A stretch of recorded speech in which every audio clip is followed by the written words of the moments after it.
Assalamualaikum warahmatullahi wabarakatuh. Mohon izin kepada Bapak Dosen Muhammad Ikhwani Saputra Skom Mkom dengan pada mata kuliah Analisis Sekuritas dan Portofolio. Mohon izin, nama saya Kristianto, mahasiswa Unsia Prodi S1 Akuntansi. Pada kesempatan kali ini saya akan mencoba membuat file presentasi di mata kuliah Analisis Sekuritas dan Portofolio sebagai tugas UAS saya. Teori portofolio adalah suatu pendekatan dalam manajemen investasi yang dikembangkan oleh Harry Markowitz pada tahun 52. Teori ini bertujuan untuk mengoptimalkan kombinasi berbagai jenis investasi dalam suatu portofolio untuk meminimalkan risiko dengan tetap memaksimalkan return. Dalam teori ini, portofolio yang terdiri dari berbagai sekuritas akan memiliki risiko yang lebih rendah dibandingkan dengan sekuritas individu karena adanya diversifikasi, yaitu penyebaran investasi di berbagai jenis aset yang tidak berkorelasi dengan sempurna satu sama lain. Prinsip utamanya teori portofolio yang pertama diversifikasi. Diversifikasi adalah inti dari teori portofolio. Dengan menginvestasikan dana dalam berbagai jenis aset seperti saham, obligasi, properti yang tidak saling berkorelasi, risiko keseluruhan portofolio bisa dikurangi tanpa harus mengorbankan potensi return yang diinginkan. Sebagai contoh, ketika satu aset merugi, aset lainnya mungkin memperoleh keuntungan sehingga membantu menyeimbangkan kinerja portofolio. Yang kedua ada risk return trade-off. Dalam investasi ada hubungan yang langsung antara risiko dan return. Semakin tinggi potensi keuntungan, semakin tinggi pula risiko yang harus dihadapi.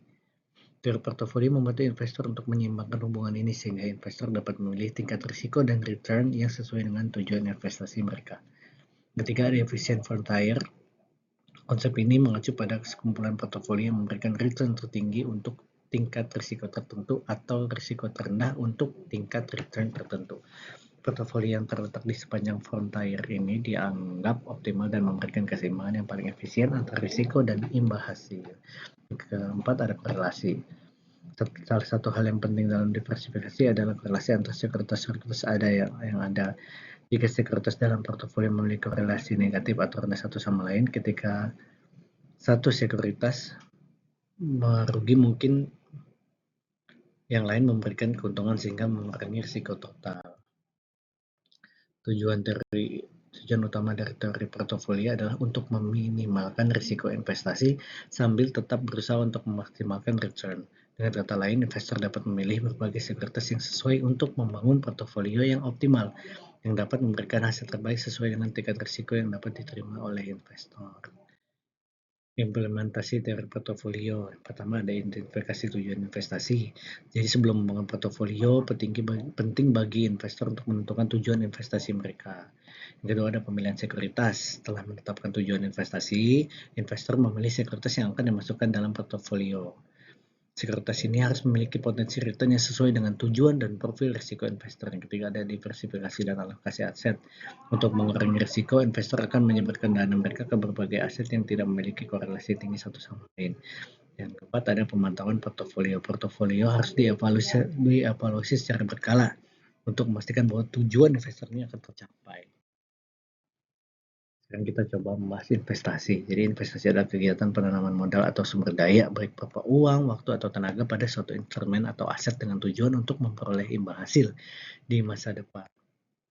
Imbal hasil ini bisa berupa keuntungan dalam bentuk kenaikan nilai aset atau capital gain, bisa juga berupa pendapatan seperti bunga atau dividen, atau bentuk penghasilan lainnya. Tujuan utama investasi adalah untuk meningkatkan kekayaan atau mencapai tujuan keuangan tertentu dalam jangka panjang atau pendek. Investasi juga dapat dilakukan dalam berbagai bentuk seperti saham, obligasi, properti, dan lain-lainnya.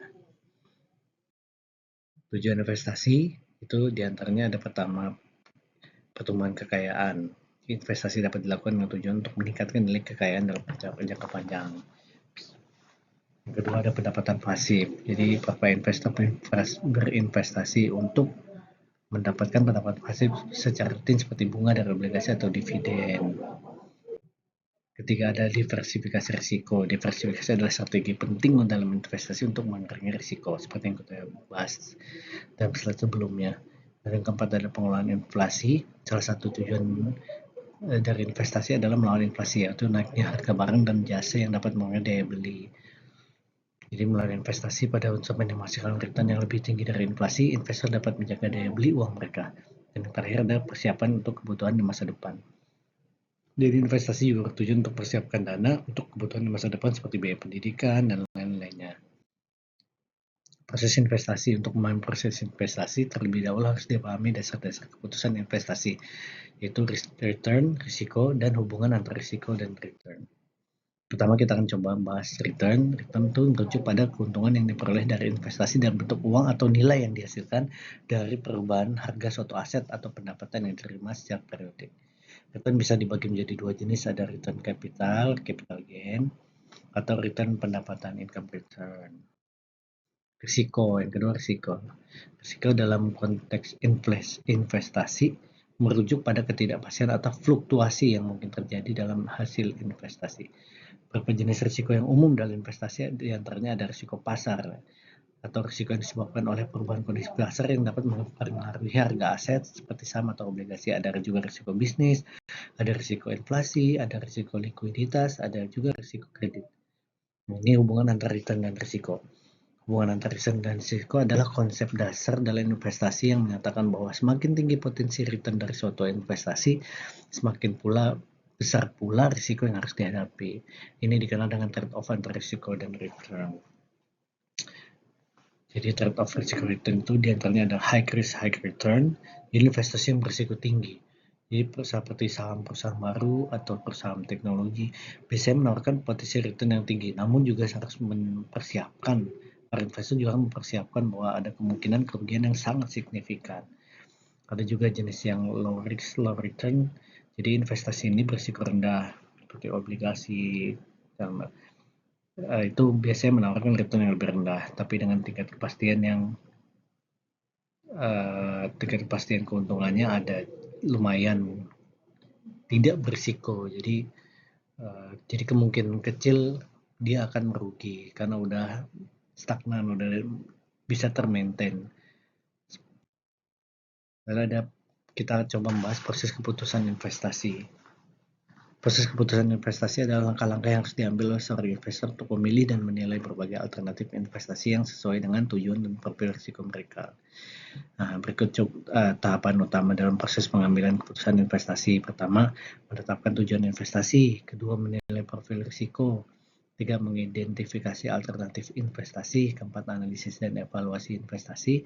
Kelima, pengambilan keputusan. Ketujuh, pemantauan dan evaluasi kinerja. Dan kedelapan, penyesuaian portofolio. Pertama kita harus menetapkan tujuan investasi dulu, langkah pertama. Tujuan ini sangat bergantung pada kebutuhan, preferensi, dan kondisi keuangan individu atau institusi yang akan berinvestasi. Kedua, kita harus menilai profil risikonya. Setelah kita menetapkan tujuan, kita harus menilai profil risikonya. Jadi ini adalah proses di mana investor mengevaluasi sejauh mana mereka siap menghadapi risiko yang terkait dengan investasi yang dipilihnya. Yang ketiga, mengidentifikasi alternatif investasi. Lalu yang keempat, seperti yang kita baca tadi, ada analisis dan evaluasi investasi. Jadi pada tahap ini investor menggunakan berbagai metode dan alat analisis untuk menilai apakah investasi tersebut sesuai dengan tujuan mereka. Kelima, pengambilan keputusannya. Jadi ini langkah di mana investor memilih instrumen investasi yang sesuai dengan tujuan, profil risiko, dan analisis yang telah dilakukan. Karena implementasi keputusan, setelah keputusan dibuat, jadi tahap ini investor membeli atau menurunkan modal pada instrumen yang dipilihnya. Implementasi ini dapat dilakukan berbagai cara seperti membeli saham di pasar modal, atau broker, atau berinvestasi dalam reksadana melalui perusahaan manajer investasi. Tujuh, ada pemantauan dan evaluasi kinerja.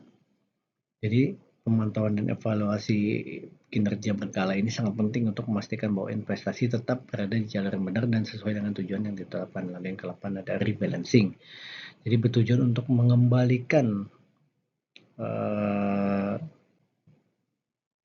apa yang sudah diinvestasikannya dalam portofolio ke alokasi yang diinginkan. Kira-kira seperti itu yang bisa saya sampaikan. Kurang lebihnya mohon maaf. Terima kasih atas kesempatannya. Assalamualaikum warahmatullahi wabarakatuh.